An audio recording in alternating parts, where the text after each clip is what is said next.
So, the most important thing in our life, some people would say it's health or some of these other stupid things.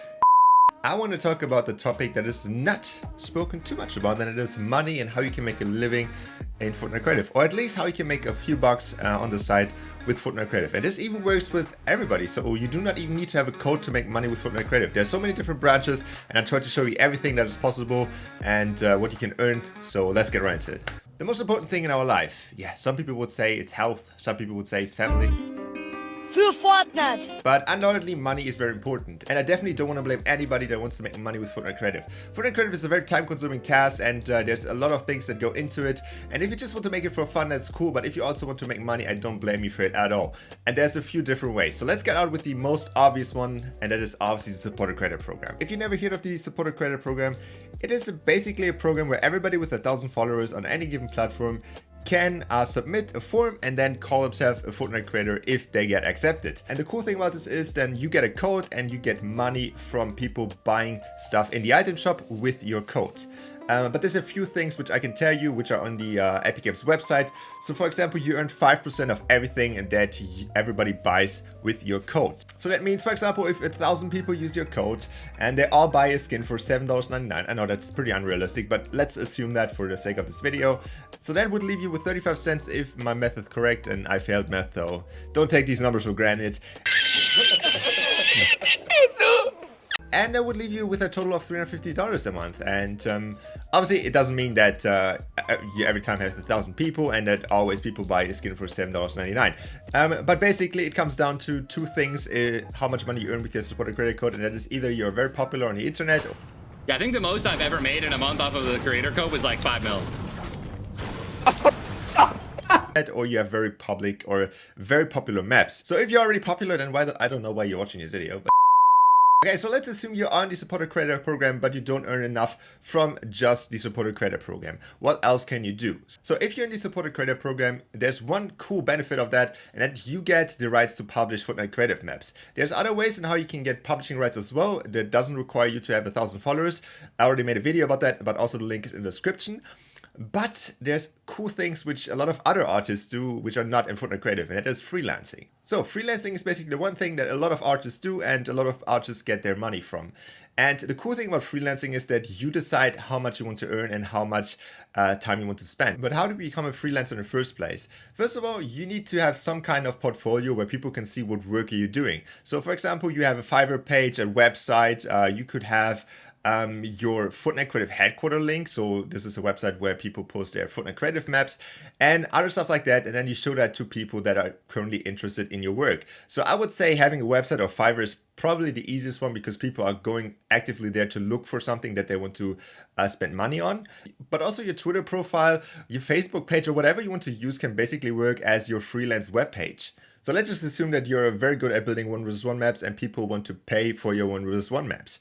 So let's say you build a 1v1 map and then you charge a price of like, let's say $25. Then you can also charge an extra price of like $5 for extras that they want. For example, if they want to have their name or if they don't want your supporter credit code in there, stuff like that. We always should, give some extra charge because your supporter credit code always makes money and you always have to think of that. So for example, if the person wants their map being built on their own supporter credit code, then you should probably charge a little bit more since they could also earn money with your creation of your map and you will not see anything from that. And depending on the popularity of the person, they might earn a lot more with their supported credit code from your map that you built them for $25 than you could ever earn with those $25 that the map you built from. And make sure that you have the right prices for the right clients. Speaking on the same note of the freelancing, because this is also technically freelancing, but there's a lot of brands which want Fortnite Creative maps, and we saw this in the past. We had the NBA, NFL, we had 100 Thieves, and all of these big brands which are willing to pay a lot of money for your maps. And this is a little bit harder to get into because a lot of them want big teams that can build their maps very fast and very efficient. So being in a team is obviously something that is very helpful for you getting jobs as a Fortnite Creative creator. And this is not always in your choice because these brands are very selective, and it doesn't mean if a brand reaches out to you that you particularly the one that gets the job. There's brands which reach out to a lot of different teams, and then all of these teams have to compete for that spot to get that brand deal. And it's very important that you have to realize that you cannot get every deal, and that it is super hard to get into these deals. But it is obviously a thing that you can do, and if you're in a very popular team, or if you're a team that has proven that they're very good, then chances are more likely that you will get selected as one of these builders for a team. And it's a wide landscape on how much money you can earn with Fortnite Creative, from buying yourself an extra coffee for that $5 map you just created for your friend, or getting paid $80 an hour for a big brand that just wants to have the map in like a hard time limit, a deadline that is almost unbeatable. But you can obviously make a very good living and get the Cybertruck that you always wanted. Wait, what? Before we have the last one on the list, there's two honorable mentions which I quickly want to cover because they're technically not a part of Fortnite Creative, but they're still needed in Fortnite Creative. And that is, first of all, being a render artist or being an editor for trailers. So a render artist obviously does the thumbnails for the Fortnite Creative maps. And if you're really good with Blender or really good with Cinema 4D, whatever you want to use, you should definitely consider this, and you can earn a lot of money. Currently, there's a lot of shortage in render artists because the new Discovery tab needs a lot of renders, and there's not as much render artists as we kind of need in Fortnite Creative right now. So if you're very good with Blender, Photoshop, whatever, if you're good at taking screenshots in the replay editor, then definitely consider doing being a render artist or a thumbnail maker. And also on the same note, the editor, while they're not too important right now, since they're not a requirement yet, but they will probably be very big in a few months when trailers become a requirement. So editors are always needed, and definitely if you're more into just video editing, then look into that. And the last thing on the list is the one that I can probably relate the most to, and that is being a content creator for Fortnite Creative.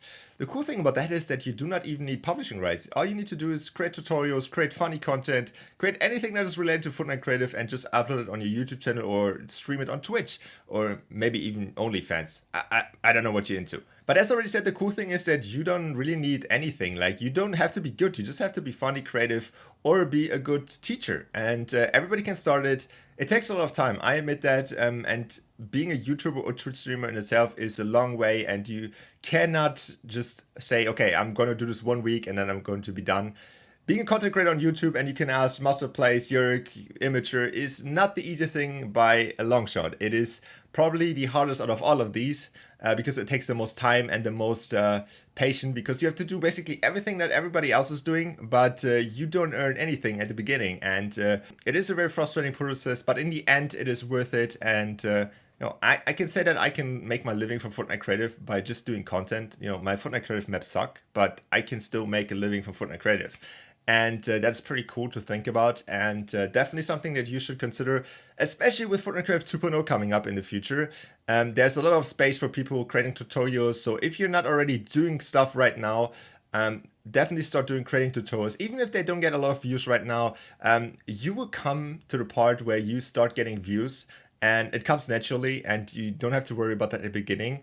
And when Creative 2.0 comes out, there's a lot of more search results, a lot more people that want to look up for Fortnite Creative content, and automatically you will get more views. So definitely consider that if you're more into that, if you're more into the content creation based side. And yeah, that is my take on how you can make money as a Fortnite Creative creator. That's long words. But yeah, don't forget to use code Richie2 in the item shop if you want to buy me a coffee. And I will see you guys back in the next one. Bye.